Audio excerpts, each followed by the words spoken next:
Good morning, everybody. Monday, September 9, 2019. Only about 18 games or so left to the Major League Baseball season. And it's getting to be crunch time. What a big weekend between the Cubs and the Brewers. And, well, we got some Cubs news to lead off the show. But first of all, I hope everybody's having a great Monday. This is Arnie's Fantasy World of Sports. And let's talk about those Cubbies. They have a big set with Milwaukee over the weekend. I guess you know all about that. If you don't know, let's talk about it real quick. The Cubs, oh my gosh, the wild card race just got a lot tighter because they just got swept by Milwaukee, losing 3 in a row.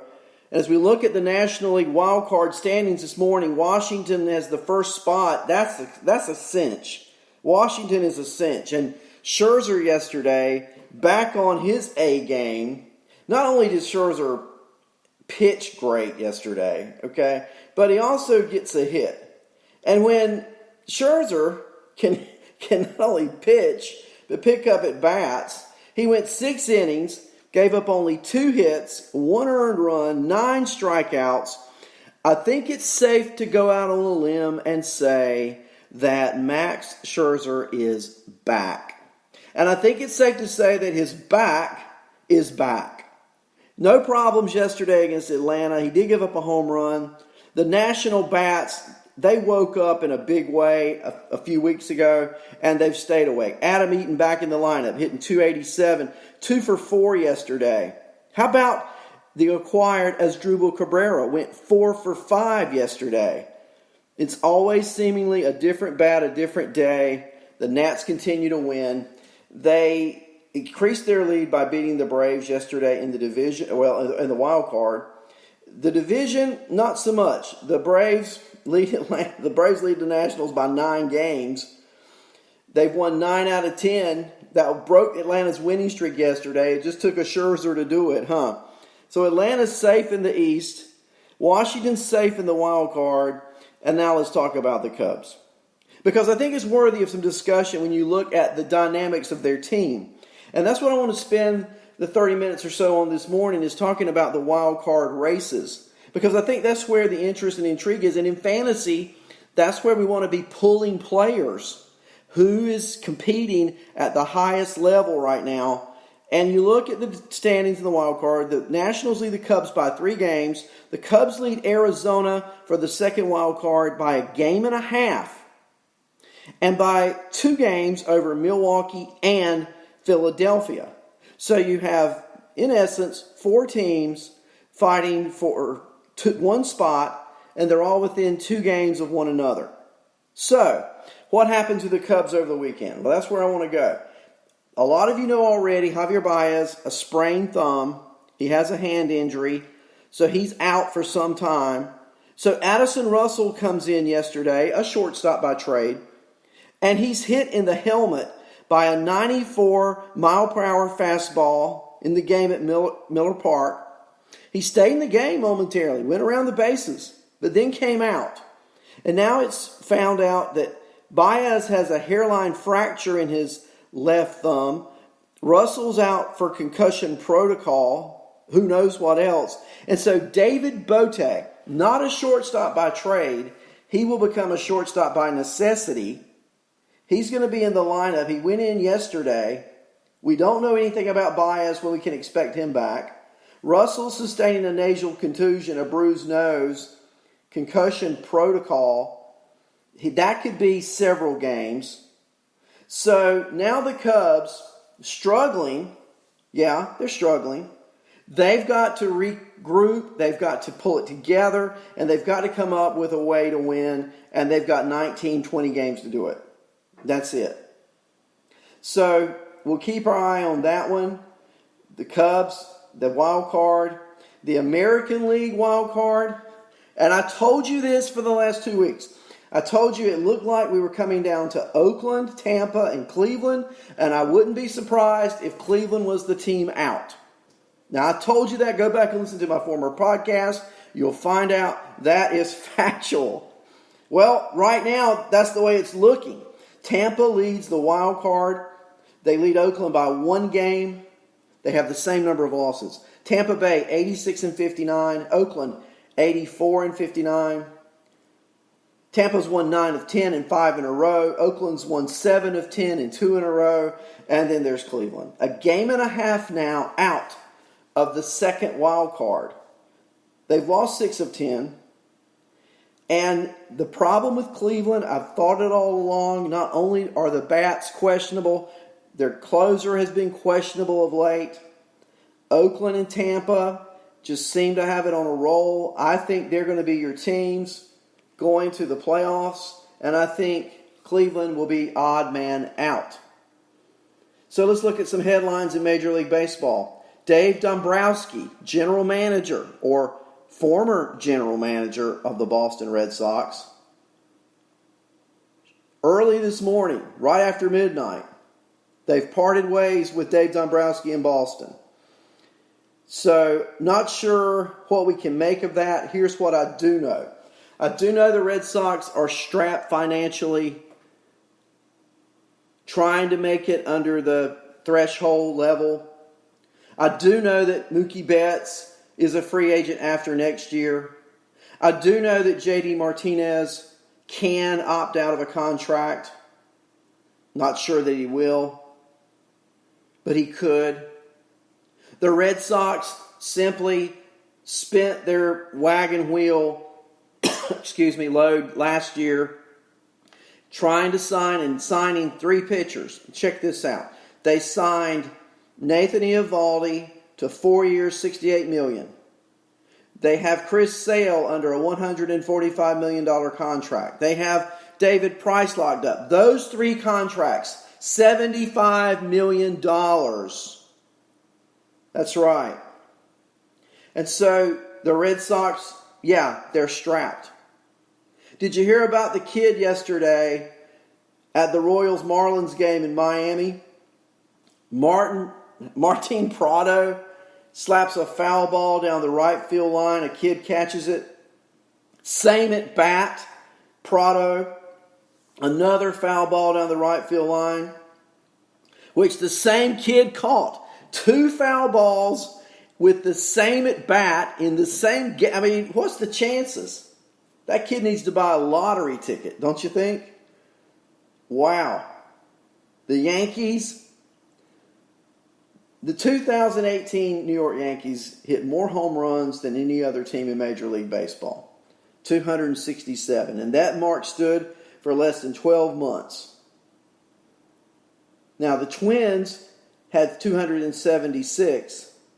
But the Yankees yesterday hit their 268th, breaking their old record. They're only 8 home runs now behind the Twins. And I think a legitimate chance to catch the Twins in home runs before the season ends. The Yankees are 64-12. That's an .842 winning percentage when hitting multiple home runs this season. That includes a 35-4 record when hitting at least 3. And I heard somebody this morning say, I was at breakfast, we talk about the baseballs being juiced, but the comment was, I never see any broken bats now. What are they making bats out of? Lead? Who knows? But the Yankees are 94-50. Just a quick look at the standings for best record. 94-50 are the Yankees. 94-50 are the Astros. That's going to come down to probably the last weekend. And the Dodgers are 93-52. Now, in the event of a 3-way tie, the Yankees win out. They have a better season record against both the Dodgers and Astros this year. So we'll keep our eye on best record. Let's take a look around the major leagues yesterday. Oh, there's a lot going on. I mean, rookie being called up. Let's take a look.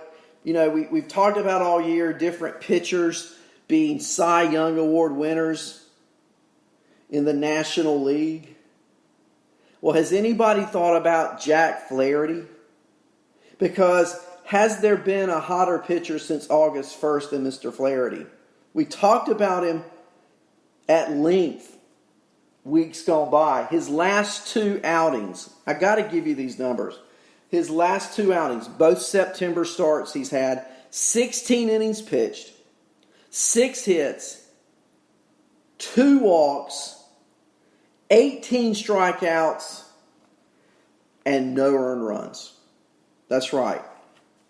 So, what a job, what a turnaround it's been. So, you've got to believe that he's going to just continue to excel for the rest of the season. The Cardinals, I've liked their pitching. I've liked it a lot.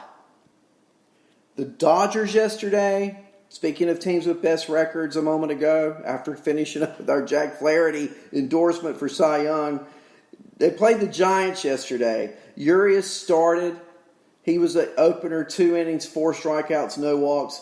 Kenta Maeda, 4 innings, 1 hit, 6 strikeouts, no walks. Those were the only hits, 4 hits for the Giants through the first 6. The Dodger bullpen locked down after that.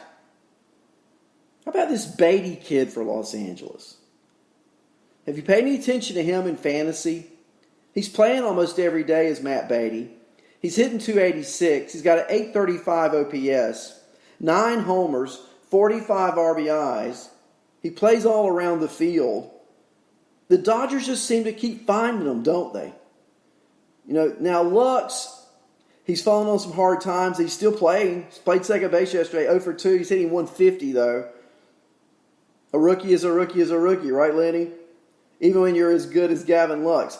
Seager hit a homer yesterday. It just seems like the Dodgers, do you get the feeling they may be trying to peak at the right time? I can just see, though, a St. Louis, Atlanta, L.A., Washington playoff. What a great group of 4 in that National League this year. Now, the Diamondbacks are wild card potential eligible. They played the Reds yesterday. Cincinnati wins that game. Suarez has just been on fire since the All-Star game. Suarez hit 2 homers yesterday. He has 44 on the year. 44 home runs. And I probably lost my fantasy league by a trade I made over a month ago. I traded over a month ago Suarez for Hyun-Jin Ryu. Bad move. Bad move. I shouldn't have done it. I should have held on Suarez. Ryu is pitching like I don't know what.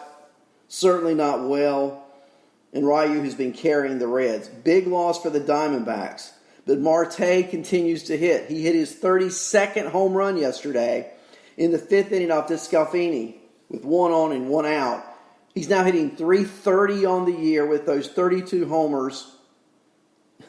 He has 91 RBIs. Who'da thunk it? And where does Ketel Marte get drafted next year in fantasy?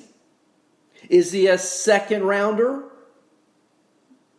Now, next year, with these numbers, he hits at the top of the order, a .330 average, over 30 home runs. He'll probably finish the year with 100 RBIs, some stolen bases, plays all over the field. What's the big difference in his numbers this year and Javi Baez's numbers last year? Not much. So is he a first rounder or second rounder, third rounder, chat room? Up for discussion, right? The Phillies a big win yesterday. Maikel Franco down in the minors, back in the majors, 2 for 5 yesterday. Hazley homered. Franco hit his 16th. Kingery his 18th. The Phillies, as I told you, only 2 games out of the wild card. Hanging tough. Not a good start from Velasquez. 4 1/3, 4 earned runs, 4 walks, 2 homers. But the bullpen held serve. Not a great outing, but the Phillies threw 7 relievers after Velasquez. And they beat the Mets yesterday by a score of 10-7. But it was the offense pulling the Phillies through. Segura was 2 for 4. He's at 288 on the year. Kingery's had a great season. Probably more out of Kingery than most people thought. And did you see the Astros and the Mariners score yesterday? What were they playing? Well, I know what Houston, the Texans, scored 21. 22 hits. I just got to read this box score. First of all, every batter who played, not just every starter, every batter who played got at least 1 hit. Springer went 1 for 7. Altuve 1 for 3, replaced by Stubbs, who went 1 for 1 with 3 runs scored and a walk. Bregman went 1 for 2. Straw went 3 for 3. Jordan Alvarez 4 for 6 with 6 RBIs. Hands down rookie of the year. 70 ribbies now. Imagine the numbers this kid would have had he played all season.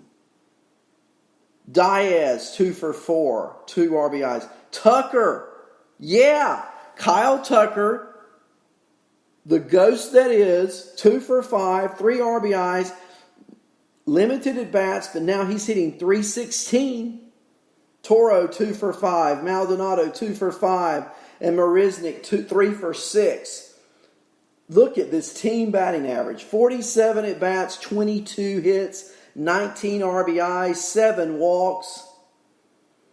What a day to have Astros on your fantasy team. The Brewers, I told you, beat the Cubs. Significance there. Moustakas still out. Hernan Perez playing. Marcus Thames hits a bomb. An all-out bomb. Hauser, not that effective. But Hader and the rest of the bullpen was. Hader gets his 29th save yesterday. The Brewers hanging tough. So then I look at the A's. 3-1. Sean Manaea, 10 strikeouts in 7 innings. I've been talking about him. If you haven't added him, you should have. If you hadn't added him, it's too late. Luzardo's coming up. It's time to get him. Petit, 26th hold. Hendricks, his 19th save. All of these guys, so fantasy relevant, heading down the stretch. Hector Neris gets his 24th save. Did you check out Hyun-Soo Choo yesterday for Texas? 3 for 6. They were playing the Orioles, but Texas has a lot of home games. Nick Solak went 3 for 4 yesterday. He's hitting .333 on the year. If Solak's available, I think you pick him up if you need an infield help. Mike Minor threw 8 great innings. Will Myers. Who put Will Myers on their scrap heap? I know he's one of Lenny's boys. He went 3 for 5 on Sunday. He's riding an 8-game hitting streak, going 13 for 24 with 3 homers and 11 runs plus RBIs, raising his OPS some 54 points. Sunday was his 2nd consecutive 3-hit game. He's on a roll. 17 homers, 14 bags, 98 run plus RBIs. He's hot. You could do worse. I talked about Jack Flaherty. Mike Soroka suffered a loss. He had 7 strikeouts, though, his most since July 14th. His ERA has gone up over the last month, but he's still pitching well with a .335 ERA over his last 6 starts. Robinson Cano homered on Sunday against the Phillies. Cano's been hot since coming off the IL. The fastest recovery from a torn hamstring I've ever heard of in my life. Avisel Garcia, fantasy players. 3 for 4, 2 doubles, a home run, 3 RBIs. He's got 19 homers on the season. Over his last 10 games, he's hitting .333 with 3 doubles, a triple, 2 homers, and 9 RBIs. Let's hear it for Avisel Garcia and what a season he and the Rays are having. Austin Meadows homered. Tyler Glasnow. He went 2 innings on Sunday, 5 strikeouts.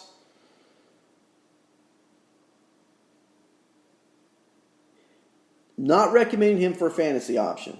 He's not going to make extended appearances, but it's good news for Tampa that he's back. So, those are some hot players in fantasy. Now, some things coming up. Johnny Cueto for the Giants. He's going to make his first start of... Yeah, that's right, Johnny Cueto is going to make his first start of 2019 on Tuesday for the Giants. Can't wait to see how he does. It's not going to be... Could he be fantasy relevant for a start or two? Probably not. I'm not picking him up. I'm going to keep my eye on him. Let's see how he pitches. I can't imagine the Giants letting him go very deep. The Giants are out of it. So what have they got to gain? But it could be encouraging for him headed into next year should he pitch well on Tuesday. Let's take a look at our games coming up today. All games are night games. We've got the Yankees and Red Sox from Fenway Park in Boston. Paxton and Rodriguez, 7:10. Braves, Phillies from Citizens Bank in Philly. Fultonowicz and Nola. That should be a good one. 7:10 Brewers, Marlins, Jordan Lyles and Duger. 7:10 Mets, D-backs from Flushing in New York. Kelly and DeGrom. The A's and Astros. Could this be a first round playoff preview? Mike Fiers and Zach Greinke from Minute Maid in Houston, 8:10 p.m. Pirates and Giants, Williams and Bumgarner. Oracle Park, San Francisco, that's at 9:45. At 10:07, we've got the Indians and the Angels. Bieber pitching outstanding of late. All season, really. 13-7, a 3.24 ERA. He's at Anaheim tonight against Sandoval. The Cubs and Padres from San Diego, Petco Park. Kyle Hendricks and Quantrill. First pitch there is at 10:10 p.m. A shorter slate today, but those are your games. And if I'm looking at a pitcher daily fantasy to pick up, I like Jordan Lyles in Miami for Milwaukee. I like that one a lot. I like DeGrom at home. He's going to be higher priced. I like Bumgarner at home against the Pirates a lot. And Bieber and Hendricks have pitched well. Either one of those. Those are viable fantasy options as we look at the slate going into Monday night. So, those are some things to keep your eye on. Now, as we get ready to close the show, just talk about a few injuries. We talked about the Cubs situation. Mike Trout, he was in the lineup yesterday but scratched 2 hours before because he still has soreness in his right toe. He's expected to be back tonight. Dodgers, they've cut their magic number to 2 to winning the National League West. 2. How about Lorenzen for Cincinnati? Are they ever going to... Why don't they put him as a two-way player in fantasy leagues? They did it with other players. Why not Lorenzen? Just for fun. If you're just playing now, you're riding out the string in fantasy. Wouldn't he be a fun ad? Kid who can hit, kid who can pitch. So, Luzardo being called up. Remember that one? You got to get him if he's available. He'll join the club in Houston. It's unclear where they'll slot him, but you can count on a start this week. He pitched on Friday. So let's count days. Saturday, Sunday, Monday, Tuesday, Wednesday. So Wednesday could be, or Thursday, his first start for the season. But I'll promise you, if you can get him and you haven't, it may already be too late. Jesus Luzardo, who I've been advertising, he's the real deal. Go get him. If you like Mania, you're going to love Luzardo. Oakland needs that arm, and I think that's going to be the final piece to get them over the hump. R.I.P. Cleveland Indians. It's going to be Oakland in that wild card against Tampa. The question is where they're going to play the game. We'll find that out. Hey, got a lot going on today. It's a shorter version of the show. That's some information for you. Fantasy players, listen. I'll have more for you tomorrow. I'm looking forward to that. Everybody have a great day. Watch some baseball tonight. Support your podcasters. Lenny Milnick Fantasy Sports is your baseball fantasy network. Great talent, great listens, great information. I'm proud to be a part of it. Everybody go have a great day from Arnie's Fantasy World of Sports.